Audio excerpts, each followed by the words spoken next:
Hey, what's up? It's WTF Squirtle. What the fuck, bro? And I just wanted to make a video today because I kind of realized in my arrogance, and I'm a little bit of an older Pokemon person. I'm 22 years old. I'm a man. I have a wife. I have kids. I have another kid about to be born on the 15th of August, actually. Congratulations to me. But I didn't realize that some of you guys out there do not know how to EV and IV train your Pokemon on Roblox. It's a lot different than the regular Pokemon games, and it takes a little bit of the time to understand how to do it.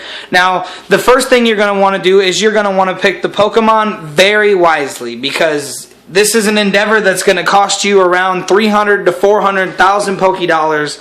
And a lot of time, because that's what it takes to make the monsters that you see on my YouTube that just drop people's entire teams. Basically, you want to pick, we'll use Mewtwo, because Mewtwo is so easy. We'll use Mewtwo as a starter, as the starting basis for how to EV train.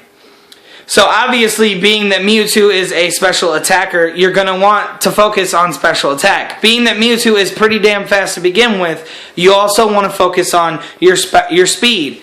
Now, the way to properly EV train an EV, Elegant Valley, remember that. It's called Elegant Valley EV for a reason, because that's where all your EV training is going to take place. There's a building where you can change Rotom's form. Inside that building, there's a man. You talk to him, he will show you the base stats, the EVs, and the IVs of any Pokemon that you have. That's a really good thing, because in original Pokemon, they don't really have that. So it's like a guessing game. In this game, it's a lot more easy. Wish did it a lot better. He made it a lot cooler, made it a lot more manageable. But what you want to do is say you have a Mewtwo and you want to EV train your Mewtwo. Well, each section in Elegant Valley has wild Pokemon that are for specific effort values. Every time you kill a Pokemon and you gain experience from it, including when your Pokemon and EXP share get EXP share, they'll also get the effort values from that Pokemon. Every Pokemon in the game that you fight in the wild has an effort value yield, what that means is every time you kill a Ghastly, the Pokemon that you killed it with, and every Pokemon in your team that got experience for it, gets one EV and special attack. What an independent value is every time you stack up 4 effort values into one stat, you actually get 1 point towards that stat. So the maximum amount you can put in any EV is 252. Now, I know you're thinking, WTF, how can I get 252 in speed if I can only use 20 vitamins of the same type? Well, I'm going to answer that. So, we're going back to Mewtwo. So, obviously, your Mewtwo is going to be your sweeper. You want it to be focused in special attack and speed. You want 252 EVs in special attack, and you want 252 EVs in speed. What that means is you're going to have to spend a lot of money. You're going to have to spend $20 on special attack, $20,000, or it's $5,000 a piece, and you need 20. So, you need to spend $100,000 on speed vitamins, and $100,000 on special attack vitamins. Once you put those in there and you go to the guy and check your values, he should have 200 effort values in speed and 200 effort values in special attack. Now the next part is very particular. You cannot get effort values if you're not gaining XP. So a level 100 cannot effort value train. What you'll have to do is you'll have to go into the shop and buy common candies. What common candies do is lower you back to level 199. It goes back 1 level. You'll probably have to put the Pokemon back to level 98 if you're planning on doing the full 252 trainings. So you take it back down to a level where it can get experience, and you put your 40 vitamins, 20 in speed, 20 in special attack, into your Mewtwo. That's great. Your Mewtwo's effort values are now 200, 200. What you're going to need to do at that point is you need 52 more that you cannot get from vitamins in speed and special attack. So the best thing to do is to Google Pokemon effort value yields. It'll show you a chart of every single type of stat and every single Pokemon in the game that will give you that stat for beating it up. Like I said earlier, I go to Lavender Town and I use Ghastlies whenever I want to train my special attackers. They give 1 special attack, but they're only level 24, so they don't really give you very much XP, so you can effectively get all 52 without ever leveling up once. Or you can go to the special areas in Elegant Valley. It's up to you. In Elegant Valley, the first little area has Ponytas, Pidgeys, Pidgeotos, Meowths, and the works. You're going to have to pick and choose what Pokemon you fight. If you want speed, you can only get Ponytas, Pidgeys, Pidgeotos, and Meowths. If you find a Tauros, he gives 1 speed and 1 attack. You can't use him because you'll end up starting to get stats and stuff that you don't want to get stats in. If you don't want physical attack on your Mewtwo, you have to avoid Pokemon that yield physical attacks. So if you're trying to do speed, you want to focus on only Pidgeys, Pidgeotos, Ponytas, etc. You'll continue your training in Effort Valley until you can get both your stats to 252. When you 252 in EV, it's maxed. That's the max. You can only get 504 effort values on a Pokemon in total. It's your choice what you put them in. There's 2 different ways to EV train. You can either do full vitamin, which you do 200, 200 on your best stats, and then you can do 110 on another stat. The 110 on the other stat, that's mainly the 200, 200, 110 build is mainly for walls like Jellicent or Umbreon, Blissey, things you want to live so you can get the setup to win. If you put a Spiritomb, for example, and you've got 200 in special defense, 200 in HP, and 110 in defense, he's going to be a bulky motherfucker. He's going to be hard to take down, and he's going to take the hits that you want him to take, and he's going to be able to set up the way you want.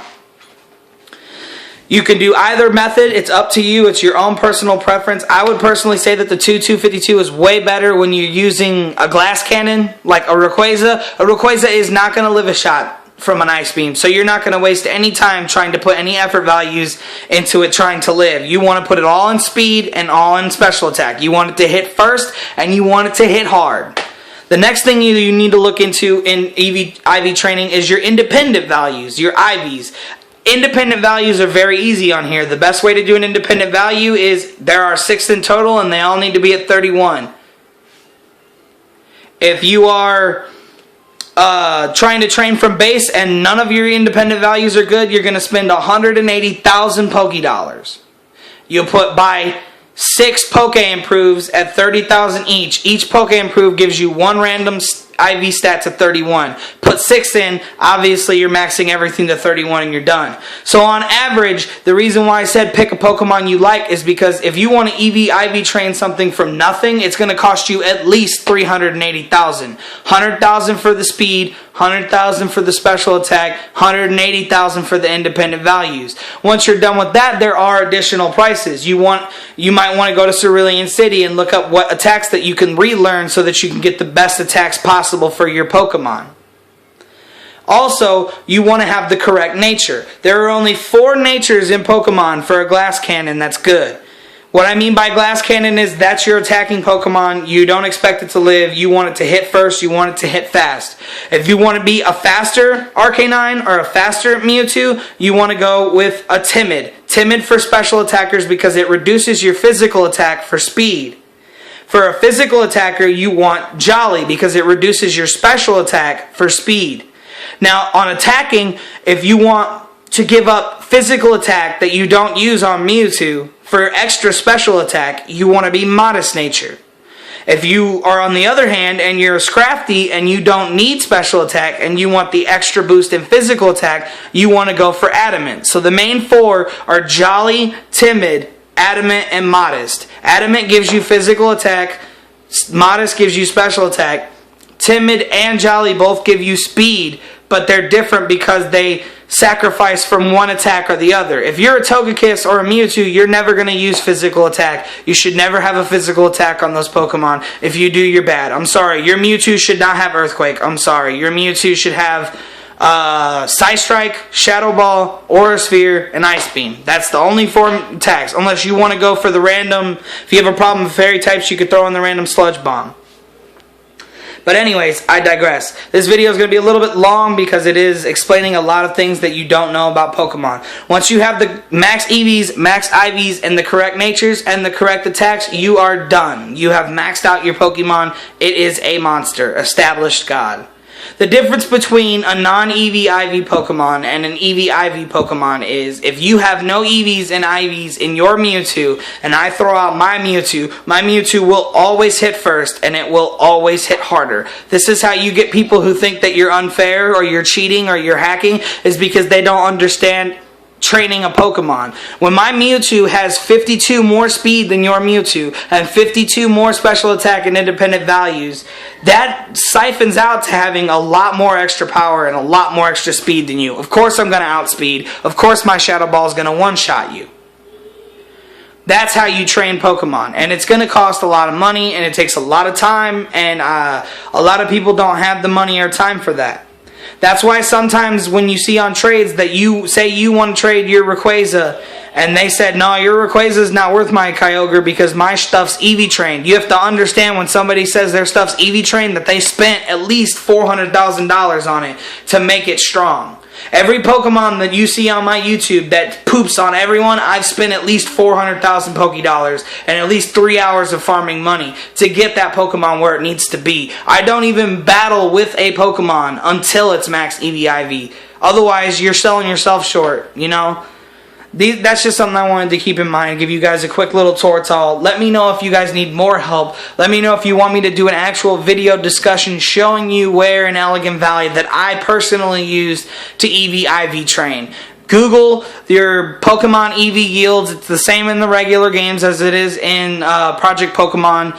And that's just going to help you overall be a better trainer and be a stronger person. If you have problems with the Elite Four, it's because you're not EV/IV trained. If you were EV/IV trained, you've seen what I do. I can sweep the entire E4 and Gary with no heals, no problem. And that was with my weak old team.